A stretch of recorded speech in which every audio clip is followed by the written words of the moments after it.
Hi welcome to our channel. ప్రస్తుతం మనతో పాటు దామ బాలాజీ గారు సీనియర్ జర్నలిస్ట్ ఉన్నారు. వారితో ఒకసారి మాట్లాడదాం. సార్ నమస్కారం సార్. మోస్ సార్ వల్లభనేని వంశీ గత 2 నెలలు కూడా జైల్లోనే ఉండడం చూస్తున్నాం. అయితే అతనికి ఈ మధ్య బెయిల్ వచ్చినా కూడా ఇప్పుడు జైలు నుంచి బయటకు రాలేని పరిస్థితి ఉందంట. మరి బెయిల్ వచ్చినా కూడా జైలు నుంచి ఎందుకు బయటకి పంపించే పరిస్థితి కలగట్లేదు? మరి ఏం జరిగింది సార్ వల్లభనేని వంశీ విషయంలో? మరి ఎప్పుడు బయటకు వచ్చే ఛాన్స్ ఉందంటారు? వల్లభనేని వంశీ దాదాపు 2 నెలలుగా జైల్లో ఉన్నాడు. ఆయనకి ఫిబ్రవరి 13వ తేదీ ఆయన్ని అరెస్ట్ చేశారు.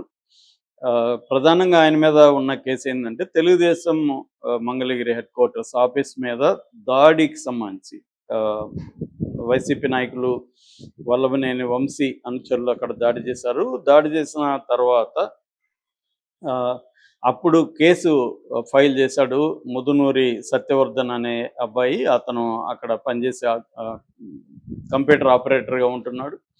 సో ఆ తర్వాత ఏమైందంటే ఆ కేసులో ఇతన్ని అరెస్ట్ చేయలేదు నిజానికి. దాని తర్వాత వీళ్ళు తొందరపడి ముదునూరి సత్యవర్ధన్ని పట్టుకొని అసలు నేను ఆ రోజు లేను, అక్కడ లేను, ఎవరో పోలీసులు మా వాళ్ళు వచ్చి సంతకాలు పెట్టమంటే పెట్టాను, సాక్షి సంతకం పెట్టాను తప్ప నాకు తెలీదు అని అతని దగ్గర స్టేట్మెంట్ ఇప్పించారు. దాంతో వీళ్ళు ఏం చేశారంటే వాళ్ళ అన్నని పట్టుకొని మా తమ్ముడిని కిడ్నాప్ చేసి ఇలాగ స్టేట్మెంట్ ఇప్పించారు అని వార్త వైరల్ చేశారు. అదే రీజన్తో ఇతన్ని సత్యవర్ధన్ కిడ్నాప్ కేసు ఇతని మీద పెట్టారు. సత్యవర్ధన్ ఎస్సీ కాబట్టి ఎస్సీ ఎస్టీ అట్రాసిటీస్ యాక్ట్ కింద కేసు పెట్టడం వల్ల బెయిల్ కూడా రాలేదు. సో అయితే మామూలుగానే ఇప్పుడు కూటమి ప్రభుత్వం ఒక ప్లాన్, ఒక మెథడ్ ఇన్ మ్యాడ్నెస్ లాగా ఒక మెథడ్ని ఫాలో అవుతుంది. అదేంటంటే ఎవరి మీదైనా ఒక కేసు పెట్టినప్పుడు టకటకాని అనేక పోలీస్ స్టేషన్లో కేసులు పెట్టేయడం, ఒక కేసులో బెయిల్ వస్తే ఇంకొక కేసులో PT warrant, prisoner in transit warrant, ఆ ట్రాన్సిట్ వారెంట్ తీసుకొచ్చి కోర్టులో పెట్టడం, ఒక కేసులో జైలు నుంచి బయటికి రాగానే లేక రాకముందే ఇంకొక దాంట్లో కస్టడీలోకి తీసుకోవడం లేకపోతే రిమాండ్లోకి తీసుకోవడం అనేది ఒక మెథడ్ని, మోడస్ ఆపరెండిని తెలుగుదేశం కూటమి ప్రభుత్వం చేస్తూ ఉంది.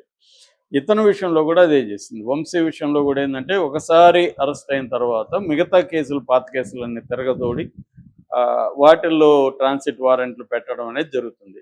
సో ఇప్పుడు ఏమైందంటే నిన్న ఇతనికి బెయిల్ వచ్చింది. వంశీకి బెయిల్ వచ్చిందని అక్కడ గన్నవరంలో వంశీ అభిమానులంతా స్వీట్లు పంచుకున్నారు, టపాసులు కాల్చారు. ఈరోజు బయటకు వచ్చేస్తున్నాడు మంగళవారం అనుకున్నారు. కానీ అతను బయటకు వచ్చే పరిస్థితి లేదు. ఎందుకు లేదంటే ఇప్పుడు అతనికి బెయిల్ వచ్చింది ఎక్కడంటే ఆత్కూరు పోలీస్ స్టేషన్లో ఇతని మీద ఒక కేసు ఉంది. 8 ఎకరాల ల్యాండ్ ఇతను కబ్జా చేస్తాడనే కేసు. ఆ కేసులో వాళ్ళు కస్టడీ పిటిషన్ వేస్తున్నారు. వేస్తుంటే ఇతను ముందస్తు బెయిల్కి కోర్టులో పిటిషన్ వేశాడు. అంటే ఈ కేసులో నన్ను పీటీ వారెంట్ ఇష్యూ చేయొద్దండి, నాకు బెయిల్ ఇవ్వండి, ముందస్తు బెయిల్ ఇవ్వండి. సో గన్నవరం కోర్టు ఇతనికి ముందస్తు బెయిల్ నిన్న ఇచ్చేసింది. సో కాబట్టి ఇప్పుడు ఆ కేసులో వీళ్ళు పీటీ వారెంట్ వేసే అవకాశం లేదు కాబట్టి అతను బయట వచ్చేస్తాడు అనుకున్నారు. కానీ ఇతనికి మెయిన్ కేసులో ఇంకా బెయిల్ రాలేదు, విచారణలో ఉంది. అది కూడా వచ్చేస్తే ఇతను బయటకు వచ్చే అవకాశం ఉంది. ఇప్పుడు వీళ్ళు మళ్ళీ ఏదన్నా పీటీ వారెంట్లు ఇవ్వకుండా ఉంటే, అంటే తెలుగుదేశం ప్రభుత్వం ఇంకా చాలే ఇతన్ని 2 నెలలు పెట్టాం జైల్లో అనుకుంటే ఇతనికి వచ్చే అవకాశం లేదంటే మాత్రం కోర్టుల దగ్గరే మళ్ళీ వెళ్ళిపోతుంది. ఇతను మళ్ళీ ఇంకొక కేసులో అతన్ని జైల్లో పెట్టే అవకాశం ఉంది. నాకు తెలిసి వల్లభనేని వంశీ కూడా 2 నెలలు ఉన్నాడంటే జైల్లో అతను ప్రిపేర్ అయిపోయి ఉంటాడు. 4-5 నెలలు ఉండాల్సి వచ్చినా ఉంటానని. కాకపోతే ఏంటంటే ఈ వల్లభనేని వంశీ కానీ, పోసాని కృష్ణమురళి కానీ మిగతా వాళ్ళ మీద కేసులు పెట్టి అరెస్టులు చేయడం, నిన్న కూడా అక్కడ కడప భాషని అరెస్ట్ చేశారు. సో ఇలాగా చేస్తుంటే జగన్ మీద కూడా తీవ్ర విమర్శలు వస్తున్నాయి. ఎందుకంటే చంద్రబాబుకి జగన్కి తేడా నేను అనేకసార్లు చెప్తుంటాను. చంద్రబాబుకి ఏంటంటే వ్యవస్థలని ఎలా మేనేజ్ చేయాలి, అది కూడా ఒక లాంగ్ టర్మ్ విజన్ అనేది ఉంటుంది. వ్యవస్థలకు తన మనుషుల్ని పంపించడం, న్యాయ వ్యవస్థలకు కానీ ఇతర ఇన్వెస్టిగేటివ్ ఏజెన్సీలకు కానీ తన మనుషుల్ని ఇన్ఫిల్ట్రేట్ చేసుకుంటా వెళ్ళి వాళ్ళు పై స్థాయికి వెళ్ళే విధంగా చూసుకోవడం. అంటే అన్ని వ్యవస్థల్లో తన మనుషుల్ని ఎలా పెట్టుకోవాలి అనేది ఒకటి.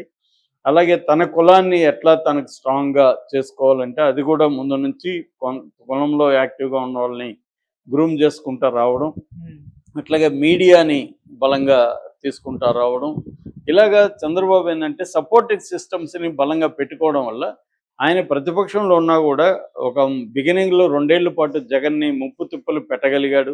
Jagan almost Jagan government function కానికుండా అడ్డుకోగలిగాడు. అనేక బిల్లుల్ని, అనేక డిసిషన్ని చివరికి ఏదైనా ఒక ఆఫీసు ట్రాన్స్ఫర్ చేయాలి, ఒక ఆఫీసు ఒక దగ్గర నుంచి ఇంకో దగ్గర పోవాలంటే కూడా దాని మీద కొన్ని వందల పబ్లిక్ లిటిగేషన్ పిటిషన్లు వేయించి కోర్టుల్లో తనకు అనుకూలంగా వచ్చే విధంగా చేసుకొని చేయగలిగాడు.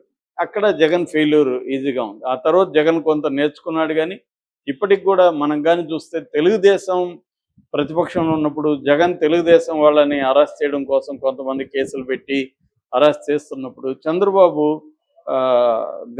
కొంతమందిని గంటల్లో బయటికి తీసుకొచ్చేవాడు, కొంతమందిని రోజుల లోపల బయటికి తీసుకొచ్చేవాడు. ఒకవేళ కుదరినప్పుడు ప్రైవేట్ హాస్పిటల్లో వాళ్ళని పెట్టించగలిగేవాడు, వాళ్ళకి అన్ని జరిగే విధంగా చూసుకోగలిగేవాడు. మనం ఫర్ ఎగ్జాంపుల్ మనకి రఘురామకృష్ణరాజు విషయంలో కావచ్చు, తర్వాత అచ్చెన్నాయుడు విషయంలో కావచ్చు, ఇంకా చాలా కేసులు ఉన్నాయి. ఆయన బండారు సత్యనారాయణ కావచ్చు, అయ్యన్న పాత్రుడు కావచ్చు, ఇలాంటి వాళ్ళందరినీ కూడా జగన్ అరెస్ట్ చేయాలి, వీళ్ళని కేసులు పెట్టించి సిరికిచ్చాలని ట్రై చేశాడు. కానీ ఆ పప్పులేవి చంద్రబాబు దగ్గర ఉడకలేదు. కానీ ఇప్పుడు చూస్తే జగన్ ఆ పని చేయలేకపోతున్నాడు. జగన్ ఎంతసేపు ఇక్కడ కింది స్థాయిలో లాయర్లను పెట్టించి ట్రై చేయడం తప్ప జగన్ నేషనల్ లెవెల్లో లాయర్ని దించడం కానీ, సుప్రీంకోర్టు వరకు వెళ్ళి తలుపు తట్టడం కానీ, ఇవన్నీ జగన్ అనేది చేయలేని పరిస్థితి. అంటే దాని మీద స్పెండ్ చేయాలి డబ్బులు. ఒక్కరోజు నువ్వు అనుకున్నప్పుడు వ్యవస్థ తయారు కాదు, నువ్వు ముందు నుంచి ఆ ప్లాన్ ఉండాలి. జగన్ కూడా ఇప్పుడు రాజకీయాల్లోకి వచ్చి 10-15 సంవత్సరాలు అవుతుంది. కానీ ఈ నెట్వర్క్ బిల్డప్ చేసుకోవడంలో జగన్ ఫెయిల్ అయ్యారు. జగన్ అనే కాదు, ఇక్కడ కేసీఆర్ అన్న ఫెయిల్ ఆ విషయంలో. రేవంత్ రెడ్డి ఇప్పుడు చూస్తున్నాం ఎన్ని ఇబ్బందులు పడుతున్నాడు. నాకు తెలిసి ఇంకెవరికీ లేదు, చంద్రబాబు మాత్రమే. అందుకనే ఆయన విజనరీ అనేది తను సేఫ్గా ఉండాలంటే ఆయన సిస్టమ్ని చిన్నప్పటి నుంచి ఈ వ్యవస్థ ఎలా ఫంక్షన్ అవుతుంది, దీంట్లో లీగల్ క్రిమినల్ జస్టిస్ సిస్టమ్ ఎలా ఉంటుంది, పొలిటికల్ సిస్టమ్ ఎలా ఉంటుంది, ఇవన్నీ అర్థం చేసుకున్నాడు ఆయన. అందుకని ఆయన ఇతర పొలిటికల్ పార్టీలో కూడా తన మనుషులను పెడతా వస్తాడు. ఆ ఇతర పొలిటికల్ పార్టీలో కూడా తన మనుషులు అవసరమైనప్పుడు తనకి పనికొస్తాడు అన్నమాట.